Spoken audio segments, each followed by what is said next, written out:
দেশে জঙ্গি আছে কি নেই এই বিতর্কে না গিয়ে জঙ্গি তৎপরতার বিষয়টি সরকারকে গুরুত্বের সাথে খতিয়ে দেখার আহ্বান জানিয়েছেন নিরাপত্তা বিশ্লেষক ও অপরাধ বিজ্ঞানীরা।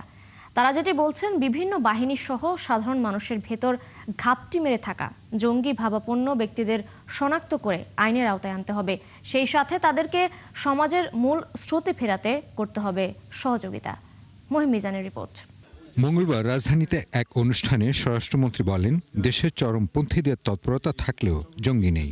জঙ্গি শব্দটি বিগত ফ্যাসিস্ট সরকারের ক্ষমতায় থাকার রাজনৈতিক হাতিয়ার বলেও দাবি করেন তিনি।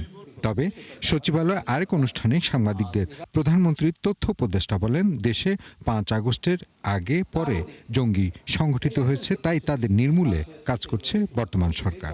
আপনি যে শব্দ উচ্চারণ করলেন, আমাদের দেশের বর্তমান কালচারে সেটা এখন আর নাই। আগে সেই শব্দটা উচ্চারিত হতো ফেসিবাদী আমলের সময়। তারা নিজস্ব রাজনৈতিক ফায়দা হাসিলের জন্য এগুলোকে হাতিয়ার হিসাবে তারা ব্যবহার করত। বর্তমানে বাংলাদেশে সেগুলোর এক্সিস্টেন্স নেই।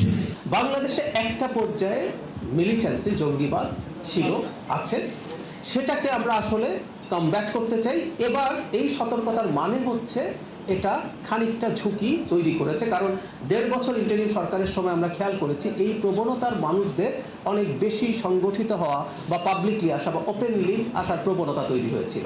তবে নিরাপত্তা বিশ্লেষকরা বলছেন, দেশে জঙ্গি আছে কি নেই এই বিতর্কে না জড়িয়ে বরং বাস্তবতা যাচাই করতে হবে।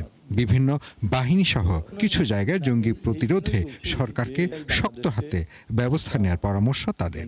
৫ আগস্টের বলেন অথবা তার পূর্ববর্তীয় যে সময়গুলো আছে, সেই সময়গুলোতেও কিন্তু অ্যাক্সেস টু ইনফরমেশন যেটা আছে তার মাধ্যমে বিভিন্নভাবে যোগাযোগ এস্টাবলিশ করা সম্ভব।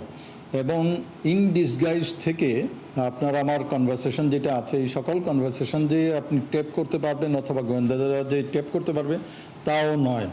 অনেক অ্যাপস আছে যে অ্যাপসের মাধ্যমে আপনি যে যোগাযোগ স্থাপন করবেন সেটাকে ইন্টারসেপ্ট করা ভেরি ভেরি ডিফিকাল্ট। সো ফলে নট অনলি 5 আগস্ট অথবা তার পূর্ববর্তী বা পরবর্তী সকল সময়ের জন্য সামনের দিনগুলোতে কিন্তু আরও চ্যালেঞ্জ আসবে। অপরাধ বিজ্ঞানী শিক্ষক জানান, জঙ্গিবাদ অস্বীকার করার উপায় নেই, তবে অন্য কেউ এই ইস্যু কাজে লাগিয়ে ফায়দা নেওয়ার আগেই ব্যবস্থা নেওয়ার তাগিদ দেন তিনি।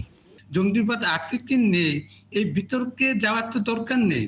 এটা হচ্ছে জঙ্গিবাদের অস্তিত্ব আছে এবং এটা ৫ জুলাই আগস্টের পর থেকে যেটা ২৪ সালে হয়েছে, তখন ঢালাওভাবে তাদেরকে আমরা ছেড়ে দিয়েছি।